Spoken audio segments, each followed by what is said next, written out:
اسی طرح اسرافیل علیہ السلام یہ بھی فرشتے ہیں اور یہ مقرر ہیں سور پر، اور یہ 3 سور پھونکے جائیں گے جس کو نفخ کہتے ہیں قرآن پاک میں، اور یہ یعنی ایک ترا اس کو کہیں یا بار جو بھی کہیں اس کو، وہ ان کے ہاتھ میں اور منہ کے ساتھ لگا ہوا ہے، جب سے ان کو پیدا کیا ہے اس وقت سے یہ لگا ہوا ہے۔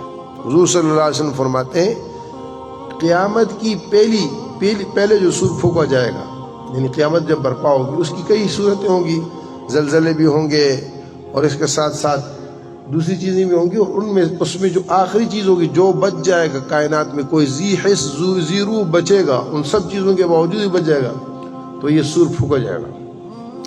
جب یہ سور پھونکا جائے گا اس کی آواز ہلکی ہلکی ہلکی ہلکی بڑھتے بڑھتے بڑھتے اس درجے تک پہنچ جائے گی کہ کلیجے پھٹ جائیں گے، اور اس کی ایک جھلک اللہ جل شانہ نے قوم سمود پر دکھائی تھی۔ قوم عاد کو جب اللہ نے ہوا کے ذریعے سے غرق کیا، تباہ کیا، اور یہ قوم عاد اپنے آپ کو کچھ کہتی تھی، یہ کھجور کے تنوں کی طرح لمبے تڑنگے لوگ تھے، اور یہ کھجور کے تنے کو یوں کھینچ کے اوپر کھینچ کے نکال دیتے تھے ایک ہاتھ پہ سے۔ تو جب ان کو اللہ پاک نے ہوا سے اٹھا کے تباہ کیا تو ان کی دوسری شاخ اور دوسرا جو قبیلہ تھا یا دوسری جو وہ تھی، دوسرا حصہ تھا، وہ سمود تھا۔ عاد اور سمود یہ ساتھ ساتھ رہے۔ سمود نے عاد کا انجام دیکھا تو سمود نے کہا کہ ہم اللہ کی پکڑ سے اور اس چیز سے بچنے کے لیے تدبیر کرتے ہیں، جیسے آج بھی لوگوں کے ذہنوں میں خناس ہے، کہتے ہیں ہم قدرتی آفات سے لڑنے کے لیے تیار ہیں، ہم قدرت سے مقابلہ کرنے کے لیے تیار ہیں۔ قدرت سے کیا مقابلہ کریں گے؟ قدرت سے کس کا آپ مقابلہ کریں؟ قدرت سے مقابلہ نہیں ہے، قدرت کے سامنے تو سر جھکانا ہے، سجدہ ہے، عاجزی ان کے ساری ہے، قدرت سے مقابلے نہیں ہوتے۔ قدرتی آفات سے لڑنے کے لیے ہم تیار ہیں، مقابلے کے لیے ہم تیار ہیں، حکومت جو ہے وہ پرعزم ہے۔ تو سمود نے بھی یہ کہا کہ ہم جو ہے عاد کی طرح کام نہیں کریں گے، ہم ایسا کام کریں گے کہ ہوا ہمارا کچھ نہ بگاڑ سکے۔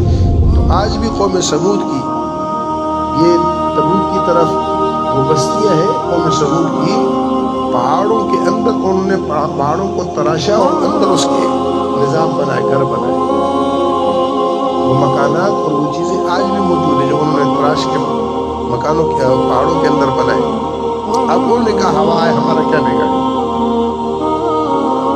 اللہ جل شانہ تو اس محتاج نہیں ہے نا اس بات کے کہ تمہیں آسمان سے مارے، تمہیں فرشتے بھیجیں۔ ہاں، یہ اللہ پاک قرآن میں کہتے ہیں ام امنتم ان یخسف بکم الارض، کس طرح ہے بھائی؟ ام امنتم من فی السماء ان یرسل علیکم حاسبا فستعلمون کیف، ام امنتم من فی السماء۔